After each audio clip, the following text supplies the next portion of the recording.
Another quick update na naman tayo, mga ka-Friendseth.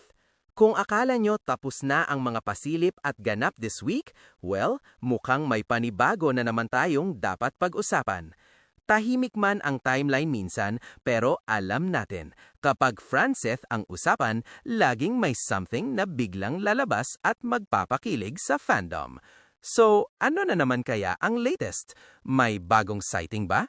Project Clue? O subtle moment na naman na hindi nakaligtas sa eagle-eyed fans? Yes, nagparamdam na ulit sila. And this time, sabay pa silang nag-upload ng videos promoting Fujifilm. At kung matatandaan ninyo, noong February 2026, spotted ang Friendseth together with their glam team na magkakasama, like their fits nung nakita sila sa isang bench store na magka-holding hands. Well, this was taken the same day. Grabe, ang sweet naman talaga. Ganito ba ang tamang pag-promote ng camera? Bakit ang harot? Mas nangingibabaw ang kilig kaysa sa produkto. Nagsimula ito sa magkasama silang naglalakad. Yes, holding hands agad. Walang intro-intro, diretso sweetness. Natural lang ang kilos, parang walang camera, pero alam mong cinematic ang dating. Since camera ang prinopromote, syempre pinicturan nila ang isa't isa. Dito papasok ang soft moments. Si Chin, effortless mag-post habang kinukuhanan ni Seth. Ang glow niya sobrang fresh, soft ang features, may natural radiance na hindi kailangan ng overstyling. Parang every angle niya photogenic, mapa-side profile man o candid smile. Yung aura niya, gentle pero confident. Ethereal pero approachable. Habang kinukuhanan niya si Chin, may subtle pa na paghawak si Seth sa kamay niya. Yung tipong steady support habang nag-shoot. Small gesture pero very telling. May clip din na tumatawid sila sa kalsada, parang typical date vibes. Casual, chill, walang kaarte-arte. Tapos may eksena pa na kunwari umo-order ng food. Parang roleplay na simple couple moment lang. At ito pa ang medyo napansin ng fans. May clip na si Seth ang clingy. Grabe naman ang sweet niyan, maglalakad lang yan papunta sa seats nila, naka-backhug pa. Grabe talaga. Very natural, very comfortable na talaga sila sa isa't isa. Parang automatic na sa kanya ang umalalay at dumikit. Walang pilit, walang awkwardness. Pagkaupo nila, nag-switch ang roles. Si Chin naman ang kumukuha ng pictures kay Seth.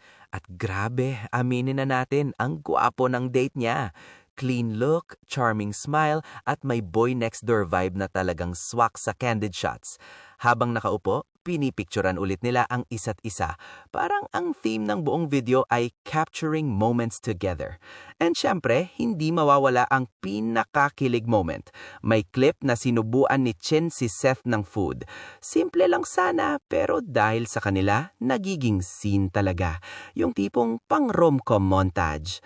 Sa totoo lang, kung camera promotion man ito, parang mas na-promote nila ang chemistry nila. The way they move around each other, the comfort, the skinship, lahat natural flow lang. Hindi staged ang dating, kundi parang real date na may kasamang camera. Kaya naman, kung ganito ang atake nila sa pagpopromote, paano pa kaya sa upcoming projects nila? Nakaka-excite tuloy mag-speculate. Anyways, dito ko na muna tatapusin ang quick update natin today, mga ka-Friendseth. Kung ganito ba naman ang simple promo para mag-promote ng camera, abay talagang hindi lang camera ang nagpo-focus, pati puso natin na-capture din. From holding hands, backhug, hanggang sa pagsusubuan, parang rom-com montage na hindi mo inasahang mapanood in real life. Nakakatuwa lang isipin na tahimik sila, low-key, walang masyadong salita, pero kapag nagparamdam, isang bagsakan, isang upload lang, pero punong-puno ng kilig. At syempre, hindi natin makakalimutan na ito rin yung parehong araw na nakita silang magkasama sa bench store, kaya mas lalong nagkakadugtong ang mga ganap. So, ano sa tingin nyo? Soft launch ba to? Or sadyang ganito lang talaga sila ka-natural at ka-sweet? Comment down your thoughts, mga ka-Friendseth, at huwag kalimutang mag-like at mag-share kung kinilig din kayo. Hanggang sa susunod na update, dahil alam naman natin kapag tahimik sila, may mas malakas na pasabog na paparating. Every step I take, every move I make, yeah. Every single day, every time I pray,